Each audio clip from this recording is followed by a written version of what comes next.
All right. Good morning and welcome back to Wisdom Wednesday. I am so excited that you found your way back to my little corner of Facebook.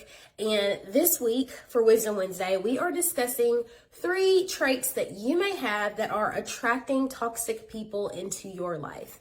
I've had clients tell me, Kayla, it seems like I'm dating the same guy over and over with a different face. Or they'll say, it doesn't matter what I do, I keep pulling people into my life that literally suck my energy out and I don't know what to do. And most of the time, if I rationalize it and I sit down with them, we can pick out at least 3 of these traits that we'll talk about today that this person is demonstrating. And so we'll jump right into it and we'll start out with people pleasing. And people pleasing is usually the intentions are good, right? It's well-meaning. However, what ends up happening is you as a person end up burnt out, feeling resented, like not having your needs met, and it turns into this big horrible mess. Toxic people love that. They're like, woo, woo. Why? Because they know that they're always going to get their way with you. They know that you're going to be scrambling to meet their needs. They know that they can call you last minute to do whatever, and you're going to say yes. And so you end up lighting the candle at both ends. And they're like having a party and you're the light person for it. Like you're the sound man for the party and you're exhausted. And so the way that we curb that is you have to start recognizing when you are people pleasing and when someone is being empathetic. Okay. And so people say, Kayla, what's the difference? Empathy is typically an innate behavior. And when someone is showing empathy, they feel connected, they feel recharged, they love to listen, they want to do more, they want to give more. And can someone go too far with that? Absolutely. People pleasing, on the other hand, is going to be very, very clear. Those people feel hyperextended, they feel tired, they feel used, they feel abused. When someone is showing empathy, that's the way they feel connected. Their reward is that connection. When someone is a people pleaser, they are looking for some sort of validation. They're looking for some sort of high five. Thank you so much for being there. Like they need a gold star for what they have done. And they'll say, look at all that I have done for you. Now, can the two go hand in hand? Absolutely. But we'll say that empathy and people pleasing are cousins. They're not siblings. So yes, there are a lot of empathetic people who are people pleasers, and that makes stuff really hairy. If you want information on that, or you want to learn more about recovering from people pleasing, go to the link in my bio and join the plot twist if you aren't already there, and keep watching my post because this month I'm talking all about that. Okay. So people pleasing is number 1. Number 2 is going to be peacekeeping.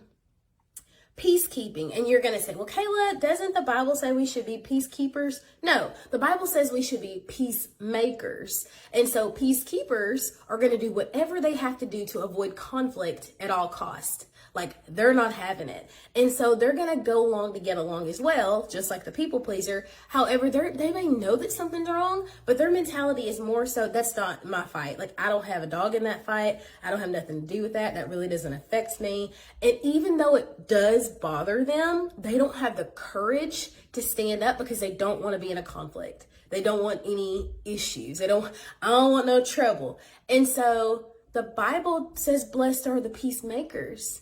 And a peacemaker means that you are actively seeking solutions to create peace. And so that's quite the opposite of being a peacekeeper.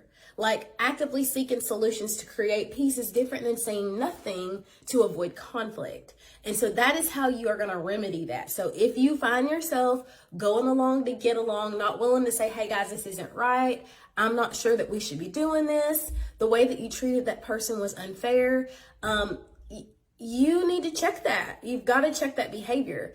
Also, be very, very wary of friends that you might lose because you said to them, I'm not sure that was the most appropriate behavior, or the way that you talked to that person was unfair, especially wait staff. Like the way that you talked to that person was not cool. You need to surround yourself with people who are willing to check you when you are far out of line. So that's just for number 2.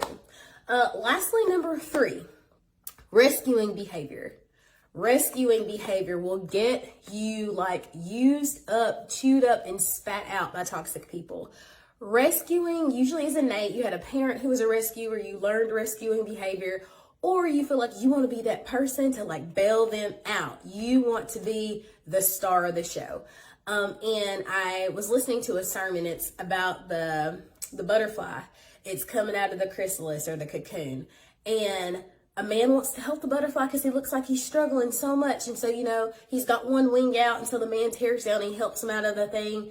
And then the butterfly flies off and eventually he dies because the second wing never built up the strength. So what it's doing when it's going through, it's building up strength. Now, let's be clear. Rescuing is not you see someone drowning at the lake and you just leave them. No, that's not rescuing. You need to rescue that person at that point. They need you. There's a difference between rescuing and enabling. When you enable someone, you further inhibit their ability to do better. Give a man a fish, you feed him for a day. Teach a man to fish, you feed him forever, right? So you have to start learning to balance when you're actually helping someone or when you're impeding or you're intervening in their situation is harming them. And so if you are a rescuer, check that behavior. Ask God, Christ, am I harming them by stepping in? And start teaching. And sometimes that's a hard love, tough love lesson. Sometimes that's a tough love lesson. So the things we talked about today were people pleasing, peacekeeping, and rescuing. So if you're doing any of those three things, you are just ushering in toxic people into your life, and you have to learn to check those behaviors so that you don't get used up and spit out. There are 3 additional traits that I do believe, I firmly believe, influence attracting toxic people into your life. If you want to know the other 3 traits, for time's sake, I want you to drop teach me below and I will share the post on it. And I'll pop back on video. Maybe we'll do that next week for Wisdom Wednesday. That's exactly what we'll do. Next week, we will address numbers 3 through 6. But if you simply can't wait, say teach me and I'll drop that to you. I love you guys so very much. And we will chat in the next one.